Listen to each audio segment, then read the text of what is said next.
ስለዚህ በባለፈው ስለ ኤዲቲንግ ፉል ኮርስ ሰርቻለሁ። እዛ ነው እንግዲህ ዛሬ ደግሞ እንዴት በቀላሉ በኤዲቲንግ ብቻ ገንዘብ እንደምሰሩ እነግራችሁ። ይህ ነገር ከዩቱብ ይሻላል፣ እውነቴ ነው ይሻላል።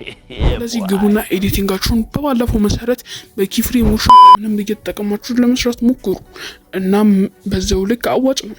ምን የማውቀው አንድ ነገር ደግሞ እና ከእናንተ የተሻሉ ፈረንጆችን ወይም ደግሞ ሀብታም ሰዎችን ኤዲት እንድታደርጉላቸው ሄዳቸው አካውንታቸው ጋር ሜሴጅ ላኩላቸው። ለምሳሌ ሀይ ያላችሁ ጭቅጭቁ ማለት አይደለም፣ ግን ሄዳችሁ የአንድ ምርጥ ነው ብላችሁ የምታስቡትን ቪዲዮ ላኩላቸው እና ደግሞ ያንን ሀይ ብላችሁ በዛ መልኩ ላኩላቸው እና እንደዚህ አይነት ቪዲዮ ብልክልስ በተለይ ለፈረንጆች ማለት ነው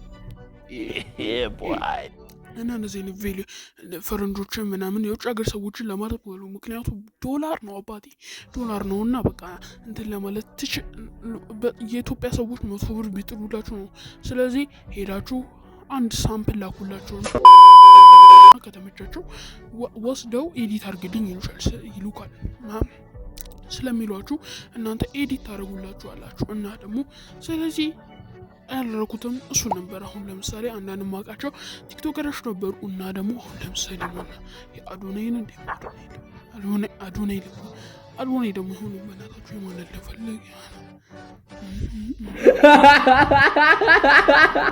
የአዶናይን እንስራለት አዶናይን ሄደን ሀይ እንበለው።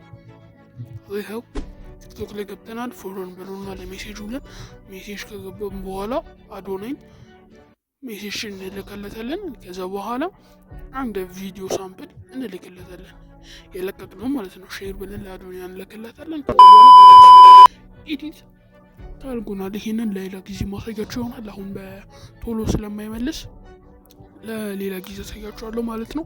ስለዚህ በቃ ኤዲቲንግ ቼክ ኦልሞስት እንዴት ኤዲት እንደምናደርግና ከቶችን እንዴት እንደምንሰራ አውቀናል። እና አሁን ደግሞ ወደ ዋናው ነገር ስለ ሙዚቃ ምናምን ነው።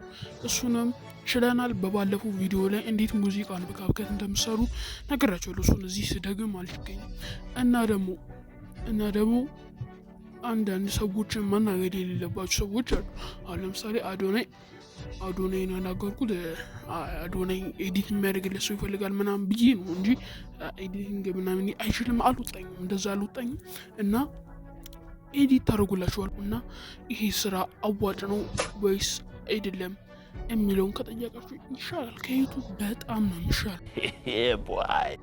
ዩቱብ እኮ ማለት ነው በአንድ ቪዲዮ $1 $3 ነው የሚከፍላችሁ። ይሄ እኮ በምፈልጉት ዋጋ መጠን እኔ አሁን ማስከፍለው $100 ነው። እስከዛሬ ልምድ ያለኝ ምናምን ብዬ ኦኬ እሰክስና ከዛ በኋላ ጭባ ቪዲዮዎች ከመለቅለት ኖርዋል ቪዲዮዎችን የሰራሁትን እልክለታል። ዶክመንታሪ ሳምፕል ከፈለገ ይሄው የዶክመንታሪ ሳምፕል ኤዲት አድርጌ በስነ ስርዓት እልክለታል።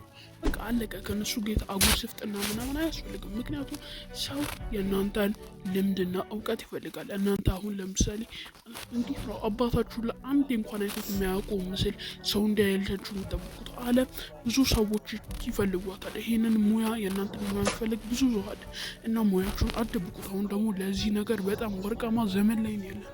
ሶሻል ሚዲያ ላይ የምትፈልጉትን ቪዲዮ ኦር የሆነ ነገር ለሰው ማሳወቅ ብቻ ነው የሚጠበቅባችሁ እና ደግሞ ሰዎችን በቃ ከሰዎች እውነታውን ለማራቃት ሞክሩ። ችሎታችሁ በቃ የእናንተ ችሎታ ነው፣ ለማሻሻት ሞክሩ። ሰዎች የእናንተን ችሎታ በጣም ይፈልጉታል። አሁን ለምሳሌ በእናታችን ወይ በአባታችን የተለማምደና ኮዲንግ ሊሆን ይችላል። ኮዲንግ በጣም የሚፈልግ ሰው አለ። እሺ ኮዲንግ አለ፣ ኮዲንግ እሺ አለ።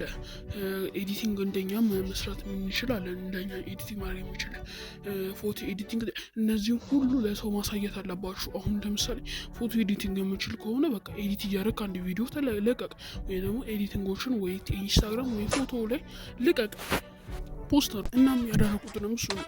አሁን በቃ ጨርሰናል። እና ጋይስ አንድ ጊዜ ላይ እንደዚህ አኒሜሽኖችን አይታችሁ አይ በቃ ይቺንማ ለእኔ ያልሆነች ብላችሁ ትታችኋት ከሆነ ይቺን ቪዲዮ ቼክ